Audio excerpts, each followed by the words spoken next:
Programme ہے اور as usual میں کوئی نہ کوئی جو ہے وہ تبصرہ تجزیہ جو ہے وہ پیش کرتا ہوں بطور خاص ان نیوز کے بارے میں دیٹ میٹرس. سو آج کی جو دا نیوز دیٹ میٹرز از جو Indian defence minister Raj Nath Singh نے ایک اسٹیٹمنٹ جاری کی اور جس میں انہوں نے کہا کہ 1971 کی جو جنگ ہے یہ ایک یاد دہانی ہے کہ پاکستان جو ہے وہ مذہب کے بنیاد پر جو بنا تھا وہ غلط بنا تھا. اور یعنی کہ آئی کوٹ that 1971 war was a reminder that India's partition on religious lines was a historic mistake and that Pakistan has ever since continued to engage in a proxy war against India. یعنی اس دن کا اعادہ کرتے ہوئے کہ 1971 میں جو کچھ ہوا اس کو یہ رنگ دے رہے ہیں راج ناتھ سنگھ کہ وہ ایک یاد دہانی ہے، ایک ریمائنڈر ہے کہ یہ غلط تقسیم ہوئی تھی پاکستان اور انڈیا کی. اور تب سے دوسرا جو ایلیگیشن وہ لگا رہے ہیں وہ یہ کہہ رہے ہیں تب سے پاکستان جو ہے وہ مذہبی انتہا پسندوں کو استعمال کرتا ہے ہمارے ملک کے خلاف، انڈیا کے خلاف. تو یعنی وہ مائنڈ سیٹ کی طرف ایک نشاندہی ان کی کر رہے ہیں. اب اس کے اوپر جو جواب فارن آفس نے دیا ہے، ٹھیک ہے، فارن آفس نے جو جواب دیا اس میں انہوں نے اس کو کہا کہ یہ غلط بیان ہے، یہ تاریخ کو جو ہے وہ اس کو تاریخ کی غلط ترجمانی ہے اور یہ ایلیگیشن جو ہیں یہ اس طرح کی جو یہ صرف محض ایلیگیشنز ہیں. اور پھر ساتھ ہی فارن آفس نے یہ کہا کہ یہ چونکہ وہاں پر کچھ اہم سٹیٹس کے اندر جو ہے وہ ایک الیکشنز ہونے والے ہیں تو اس تناظر میں اس چیز کو دیکھا جا رہا ہے. فارن آفس کہہ رہا ہے کہ اس تناظر کے اندر یہ ڈیفنس منسٹری کی طرف، انڈین ڈیفنس منسٹری کی طرف سے جواب آیا ہے.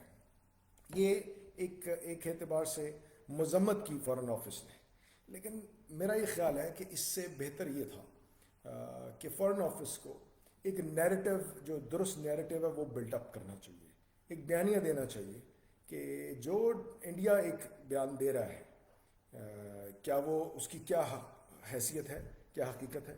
صرف محض ان کو کہہ دینا کہ جی وہ چونکہ انڈیا نے دیا وہ غلط ہوگا، مطلب یہ کوئی اپروچ لاجیکل نہیں ہے. میں قطعا نہیں کہہ رہا جو انڈیا کہہ رہا ہے وہ صحیح کہہ رہا ہے، لیکن بھائی آپ یہ بھی تو بتائیں نا، dear foreign minister if you are around, آپ یہ بھی تو بتائیں کہ یہ جو نیریٹو ہے وہ ان وجوہات کی بنا پر غلط ہے. خیر اس کے لیے یقیناً ایک جمہوری معاشرے کا ہونا ضروری ہوتا اس طرح کا نیریٹو بلڈ اپ کرنے کے لیے. یہاں پہ اظہار رائے کی آزادی ہو، کنٹرول میڈیا نہ ہو، کنٹرول جوڈیشری نہ ہو، سیاست پنپے جہاں پر. لیکن افسوس یہ ہے کہ ہمارے ملک میں ایسا نہیں رہا، تو جس کی وجہ سے یہ ایک نیریٹو جو ہے وہ اوپر تک نہیں پہنچ سک رہا.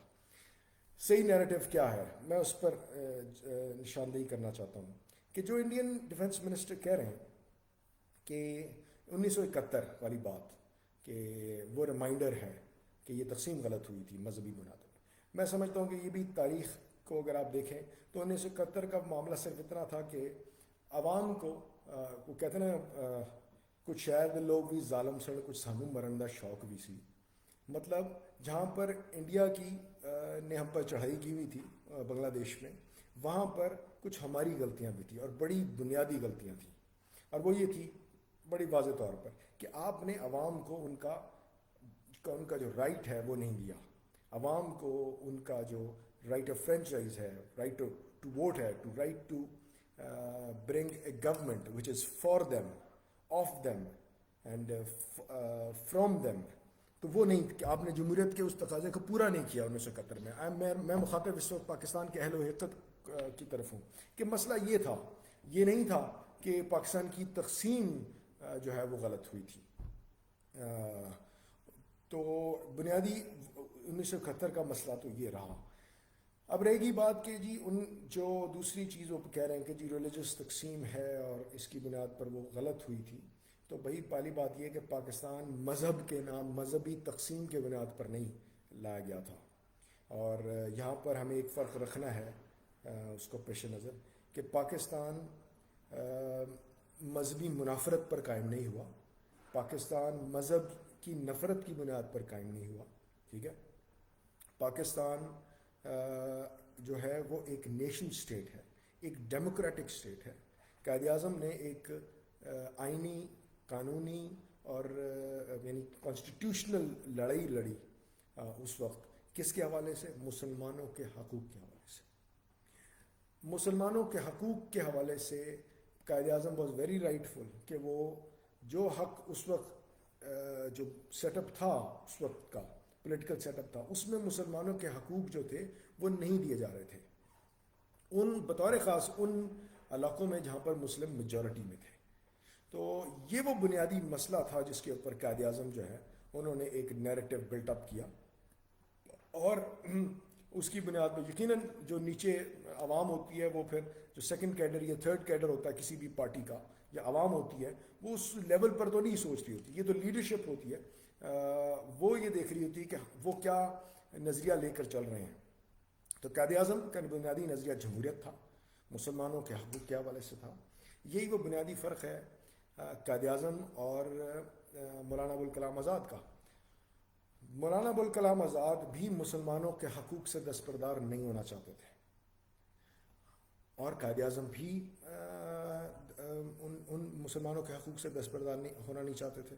ٹھیک ہے, کانگریس کا فیلئر تو بقول مولانا سندھی, کانگریس تو بہرحال انڈین نیشنل کانگریس جو ہے وہ مسلمانوں کے حقوق کو نہیں پورا کر پا رہی تھی, اور وہاں پر ایک ہندو میجورٹی جو تھی اور اس کا ایک کہہ لیں کہ ایک تاثر جو ہے وہ زیادہ بڑا قائم ہو گیا تھا انڈین نیشنل کانگریس میں تب.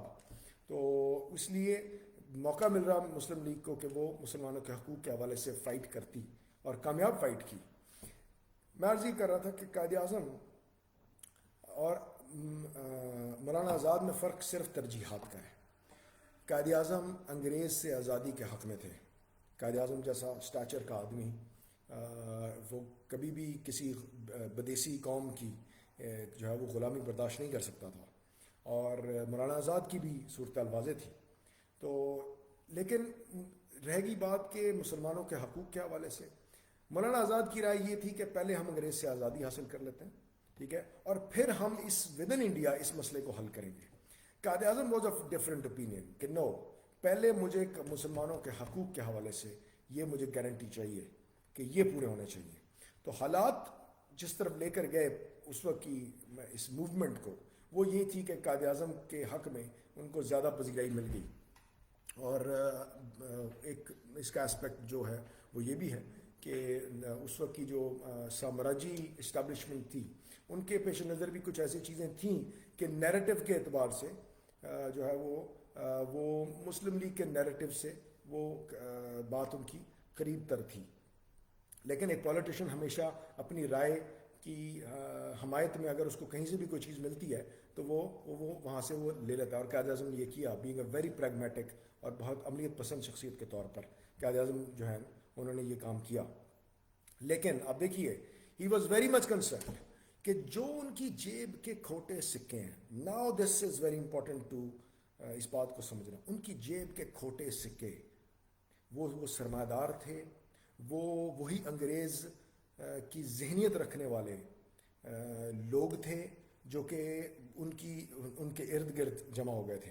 قائد اعظم اس چیز کا احساس رکھتے تھے, اس لیے انہوں نے اپنی فرسٹ پریزیڈنشل جو on the floor of the parliament انہوں نے بات کی کہ پاکستان ول ناٹ بی ایک ملائیت ریاست نہیں ہوگی, بلکہ یہ ایک ایسی ریاست ہوگی جہاں پر ہندو نہیں ہوگا, مسلمان نہیں ہوگا, عیسائی نہیں ہوگا. اور قائد اعظم کہہ رہے ہیں میرا مطلب مذہبی اعتبار سے نہیں ہے, لیکن میں یہ کہہ رہا ہوں کہ تمام لوگ as a citizen of Pakistan will be equal. تو وہ جو ویژن تھا قائد اعظم کا, وہ آج کی پولیٹیکل لینگویج میں اگر ہم اس کو کہیں تو ایک سیکولر ویژن تھا, اور جو کہ انہوں نے دیا اس وقت کہ مذہب کا ریاست کے معاملات سے کوئی تعلق نہیں, یعنی کہ کون سا مذہبی آدمی, اس کی کیا مذہبی حیثیت ہے, انفلیشن ہے, اس کا ریاست کے معاملات کے ساتھ کوئی تعلق نہیں ہوگا. یہی سیکولرزم ہے. بہرحال سیکولرزم جو ہمارے سب کانٹیننٹ کا ہے وہ مختلف ہے یورپین سیکولرزم کی, لیکن اس کی تفصیل میں کسی اور دن آپ سے عرض کروں گا کہ انڈیا کا یا اس پورے ریجن کا جو سیکولرزم ہے وہ مذہب کی سچائیوں کی بنیاد پر ہے، اس کے اعتراف کی بنیاد پر ہے، مذہب کی سچائیوں کے اعتراف کی بنیاد پر ہے، اور یورپ کا جو سیکولرزم ہے وہ مذہب کی نگیشن پر ہے. لیکن یہ ایک پورا علیحدہ سے ایک موضوع ہے. فی الحال جو مقصد تھا وہ میں آپ سے بیان کرنا چاہ رہا تھا کہ راج ناتھ سنگھ کا یہ بات کہنا کہ پاکستان کوئی مذہبی منافرت پر قائم ہوا ہے، تو میرا یہ خیال ہے کہ یہ بالکل غلط بات ہے. یہ ایسا نہیں ہے. قائد اعظم جیسا آدمی اور اس وقت کی جو انٹیلیجنسیا تھی، جو لوگ وین گارڈز تھے اس دور کے مسلم لیگ کے، دے نیو دس کہ وہ کیا کرنا چاہ رہے ہیں. ہاں، کھوٹے سکوں نے بہرحال پاکستان کو مفلوج کیا، اور جس کی وجہ سے یہاں پر مذہبی جماعتیں پیدا ہوئیں، مطلب، اور یہاں پر ایک نیریٹو مذہبی انتہا پسندی کا پیدا ہوا. تو وہ ایک علیحدہ بحث ہے.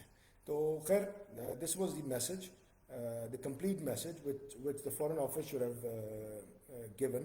rather صرف ان کو یہ کہہ دینا کہ نہیں جی چونکہ آپ برے ہیں آپ ہمیشہ برے ہی بات کریں گے، تو یہ ادھوری بات ہے.